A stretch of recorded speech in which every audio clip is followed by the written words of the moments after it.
Monsieur le directeur général, mes collègues ont principalement abordé la suite. Je voudrais revenir en arrière. Je vous dis qu'on a fait une alerte très précoce le 10 janvier, qu'on a commandé des masques uniquement pour les soignants le 30 janvier, pour ce qui concerne les premiers. Et c'est bien légitime, puisque alors qu'en 2009, et c'est bien dommage que cette crise ne soit pas survenue alors, on avait 729 millions de masques FFP2 et 1 milliard de masques FFP1. Nous n'avions plus, au début de la crise, de masques FFP2 et une centaine de millions de masques FFP1. Du coup, on a construit un discours sur l'absence de nécessité de masques. En tout cas, puisqu'il y avait pénurie, on a expliqué, et c'était bien légitime, que ce seraient les soignants qui seraient les premiers concernés. Moi, je me demande pourquoi on n'a pas imaginé que la crise qui survenait en Asie d'abord et qui s'étendait au fur et à mesure allait nous frapper. Au mois de janvier, finalement, tous nous écoutions, vous, entre guillemets, et les scientifiques, en disant que ça passerait sans doute comme le SRAS. Et ça n'est pas passé.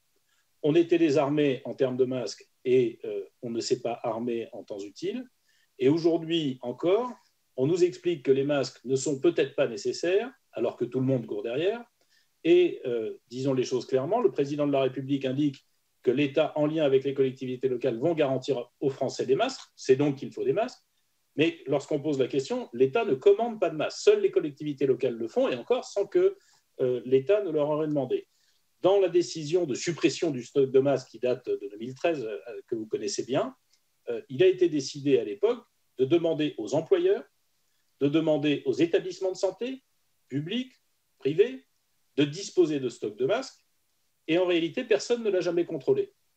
Il semble que depuis 2018 et les responsabilités que vous aviez prises, alors que vous considériez que nous n'étions pas prêts en cas d'épidémie, on n'a pas vérifié les stocks de masques qui devaient exister dans les établissements de santé, on n'a pas vérifié les stocks de masques qui devaient exister dans les entreprises, et on n'a pas réarmé la France, c'est-à-dire reconstituer des stocks.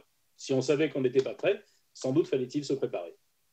Je vais répondre à toutes les questions, et notamment à celle du président Lagarde, sur les commandes et sur la protection en France. Vous savez que effectivement, la France avait été alertée en particulier par deux épisodes, l'épisode H5N1 puis l'épisode H1N1, avec effectivement la création de l'EPRUS et avec des stocks stratégiques d'État.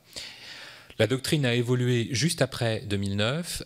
Il y a des avis du Haut Conseil de santé publique et surtout une instruction ministérielle de novembre 2011 qui effectivement dissocie le stock stratégique d'État, qui est un stock stratégique de masques chirurgicaux confiés à l'EPRUS, et les stocks tactiques qui sont confiés aux établissements de santé. Et là, on parle des masques FFP2 pour les professionnels de santé. Tout cela a été ensuite rappelé à de nombreuses reprises, notamment par le SGDSN en 2013. Et donc, il n'y a pas eu de volonté de mettre fin à ce stock, mais bien de répondre à ces deux enjeux du stock stratégique et du stock tactique. Il y a par ailleurs, et c'est important de le dire, des masques pour des professionnels qui persistent. Les masques P3, les masques P2 sont réservés à des situations professionnelles à haut risque, les laboratoires de microbiologie, les laboratoires de biosécurité, les laboratoires de recherche. Et puis les masques chirurgicaux sont parfaitement adaptés pour la transmission gouttelette.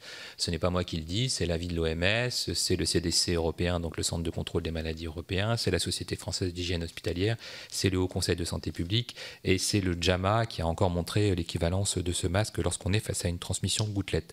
Sur les stocks, c'est important de le préciser, j'ai effectivement fait demander à ce que les stocks soient analysés à mon arrivée et à ce qu'il y ait une commande de 100 millions de masques qui soit faite. C'était ma commande de 2018 qui a été effectivement passée ensuite par Santé publique France, puisque c'est Santé publique France qui a repris l'EPRUS. Il y a encore plus de 350 millions de masques non conformes, certes, mais qui sont dans les stocks de Santé publique France et qui sont des stocks datant des années 2000. Il y a eu aussi un stock de masques qui était périmé en 2019, ce qui nous paraît tout à fait utilisable, puisque vous savez que les masques périmés sont pour des raisons en particulier d'élastique.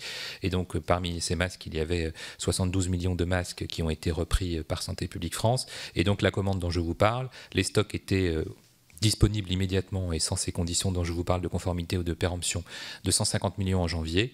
Et effectivement, nous avons fait des commandes complémentaires dès le mois de janvier pour des masques P2 et en particulier dès le mois de février, alors même que la pandémie n'était pas déclarée. Merci, Monsieur le Directeur général. Oui, si vous voulez. Donc, puisqu'il y a beaucoup de Français qui nous regardent, pour que les choses soient claires sur cette question des masques, qui est une discussion quasi quotidienne partout sur le territoire, ça signifie que le masque est utile, mais est utile en particulier quand on ne peut pas avoir la bonne distance, la bonne distanciation sociale et les bons gestes barrières, par exemple dans les transports publics, et on doit le porter comme ça. En permanence. Voilà. Donc c'est en incluant bien le nez. Une mesure complémentaire, mais pas le masque ou le reste. C'est-à-dire, c'est ça qui est compliqué, c'est quand on a un masque, on se sent et on a un sentiment de sécurité, donc on se rapproche des gens, on se dit je suis protégé, donc on n'a plus la distanciation sociale, on n'a plus la distanciation physique, on a tendance à oublier aussi les gestes barrières, parce que comment éternuer, comment se moucher avec un masque, c'est plus compliqué, comment éviter de se toucher sous le masque, vous savez qu'on se touche à peu près une fois par minute le visage, c'est un réflexe.